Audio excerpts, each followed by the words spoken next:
Olá, seguidores da RDK, estamos aqui para mais um Resenha com Helena Baseggio, agradecendo a presença do Matheus de Souza.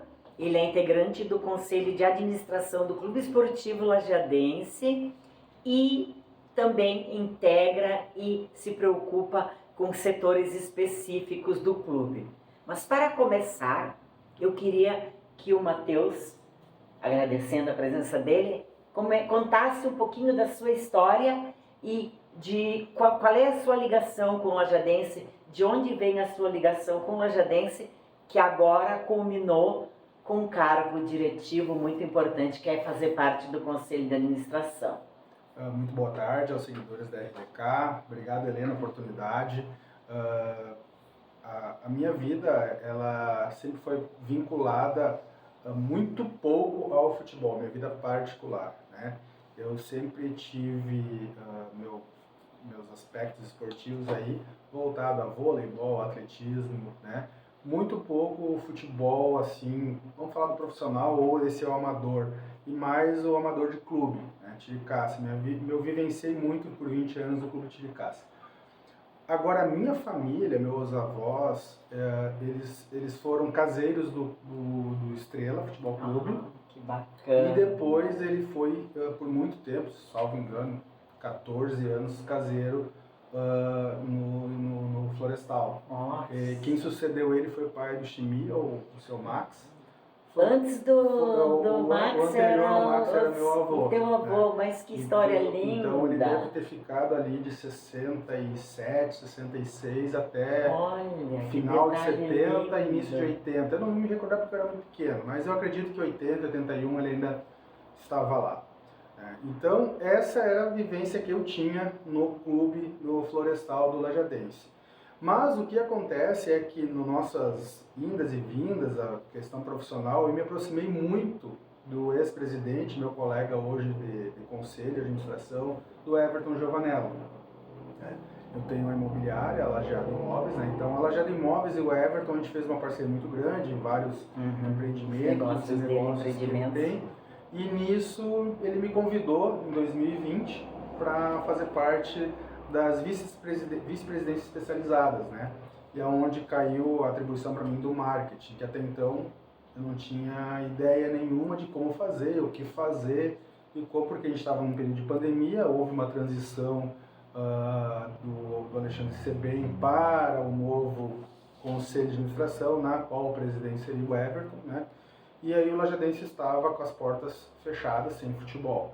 E nós tivemos que reestruturar. Praticamente começar do zero, né? Começar do zero com um grande complexo esportivo lá para cuidar e para manter. É complicado manter. Bem complicado.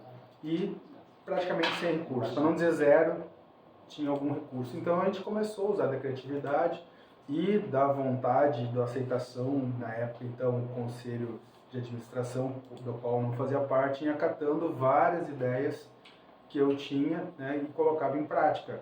Então a gente começou a fazer, a gente fez num primeiro momento uma vaquinha, fomos testando, né, uma vaquinha online, depois nós fizemos uma pequena rifa, depois nós fizemos a camisa comemorativa, depois nós, de 110 anos, né, e aí depois nós fizemos então uma grande força-tarefa para não deixar que o Lajadense caísse ou pegasse licença, né, para a terceira divisão. Então a gente fez com que nós participássemos do campeonato 2021. Então a parte do marketing, eu junto com a agência Cacto, que é a linha nós criamos o fardamento, nós criamos a apresentação dos jogadores, a apresentação dos uniformes, nós começamos a criar eventos para unir empresários, unir patrocinadores. Nós criamos, além do patrocínio, sempre se fala em patrocínio, um maior envolvimento. O apoio. Então, as pessoas podem ser apoiadoras além de sócias, né? Então, a gente foi trabalhando em todas essas situações, caso a caso, né, para poder fazer com que o Lajadense conseguisse ter um recurso, porque o Lajadense hoje vive realmente do recurso maior, de patrocínio. Patrocínio, apoio, troca por publicidade, troca por publicidade em rede social, uniforme. Isso é praticamente hoje 70%, 80% da nossa receita. E nós precisamos urgentemente inverter isso. Mas para inverter isso não é do dia para a noite, nós temos que lembrar que 2020 não houve campeonato, 21, primeiro semestre, Houve um houve afastamento de novo, que isso precisa Nós ser... tivemos quatro jogos que não houve público, né? Teve mais isso. Então nós tivemos que muitas situações que eu entendo que a direção na época, que era composta pelo Tomás, Alejandro, Marcão, Everton e Lito, eles foram muito corajosos em bancar 2021 o campeonato. Para nossa surpresa, o campeonato de 2022 ele foi na sequência. Então começou o Gauchão Série A, terminou e nós estávamos de novo tendo que montar grupo. Então a gente de novo teve que correr. Só que aí nós estávamos, falar um termo ruim de falar, Helena, desgastados com o nosso patrocinador, porque dependendo das empresas, nós queríamos simplesmente ajudar a Lajadense a sair daqui para cá para participar do campeonato, mas era aquele momento. Entende? Um momento delicado. Um momento delicado, que foi de grande ajuda e grande valia, mas era aquele momento. E aí nós nos deparamos então em 2022 tendo que começar a busca por recurso, tudo novamente. Nós fomos lá, conseguimos um prazo curto, que o campeonato terminou em dezembro, a gente caiu fora ali pro União Frederiquense, e aí nós começamos já a nova preparação e nova busca de recursos, ficou tudo muito junto. E aí nós fizemos o Campeonato Gaúcho, né? Perdemos para o Esportivo na semifinal. Também, novamente, eu tenho que explicar para o público e para o ouvinte. Recursos mínimos. É o máximo que as empresas nos podem dar, mas para nós ainda é o mínimo onde a gente pode precisar, necessitar para galgar sonhos maiores. Aliás, uma das características desse trabalho, desse que tem esse grupo, é fazer futebol com recursos que são quase inacreditáveis. As pessoas não têm noção, né, a gente faz Matheus? Futebol com recurso adquirido, nunca com recurso futuro. Né? Então, isso depois a gente e sempre vê. chegando. Nós não fizemos isso. Todo mundo ali que está nessa gestão tem suas empresas, tem seus negócios. Então, é premissa, é fundamental trabalhar com seriedade, transparência e honestidade. Então, se nós arrecadarmos 100 mil, nós vamos trabalhar com 90.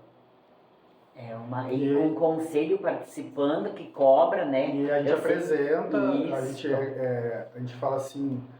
É um compromisso, que vocês estão cumprindo. A gente sempre passa para eles tudo que a gente vai fazer com o aval deles, nós vamos adiante.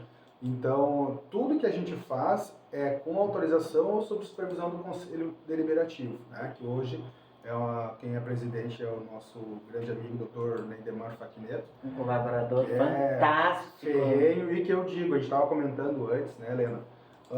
As pessoas têm que ser mais lajadense. Ele nem nasceu aqui. Para isso nós temos que trabalhar mais. Mas eu, nesses meus quase 4 anos de convivência no clube, fora o Everton, vou dizer o Marcão, eu não vi alguém tão lajadense como o Neidemar. Incrível a doação dele, a dedicação dele, a proatividade dele. E ele se propôs, mudou estatuto, ele vive, ele é nascido em Juí, eu acho que ele é de Juí, entende? Acho que é esse momento que a gente podia dar um chamado na comunidade. Então, ele estando lá dentro, ele percebeu que a história do clube é muito grande.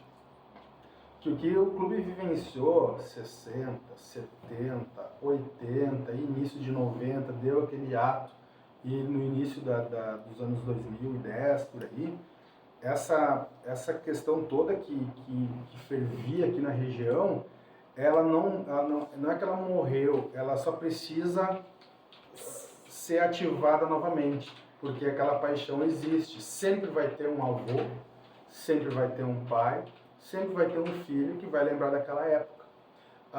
Não foi a ida do Florestal para o Floresta que apagou a chama. Na verdade, são outros interesses. Então nós tivemos uma época muito forte aqui de amador, né? Que tomara Deus que se perpetue agora novamente, voltando com força, municipal muito forte. nós temos ainda o Clube Chiricaça e o 7 muito forte. Mas eu percebo, por exemplo, que não é só uma questão de lajeadense no quesito futebol. Se tu for olhar o Chiricaça, eu já participei do clube com 2, com 3, com 4 divisões. Nós estamos com 3. Eu acredito que em 5 anos a gente vai chegar a 2. Boa, 60 clubes. Eu acho que chegou a 60, porque eu fazia a cobertura, a tabela de Era jogos enorme, do Chiricaça, pegava a matéria do Chiricaça era meia página sempre, porque a tabela era fantástica e no geral, né? Surgiram muitas outras coisas, né? Outros interesses, as escolinhas. Eu não posso falar da do Nico, mas a do Jura, que meus 2 filhos eles participaram por um momento. Antes disso, elas eram bastante, como é que a gente diz, eram muito buscadas, era muito concorrido. Sim. Hoje tu vê que há um público, mas ele não é mais tanto. Não. E há uma questão que, se tu olhar, quando eu jogava no Chiricaça, na década aí final da década de 90, quando vinha, a gente fala, vamos jogar contra um time da gurizada do Jura. Os guris já vinham com 16, 17 anos virado, né, assim, ó, muito bem encaixado, sabendo jogar futebol, e não tem mais isso. Não tem mais isso. Hoje a galera se junta porque é amigo, se junta porque saiu do colégio, e não tem mais, o que eu digo que segurou muito tempo o Chiricaça. Eu joguei 22 anos no clube, e eu joguei praticamente 10 anos no Canhão, e nós éramos um time de amigos, né?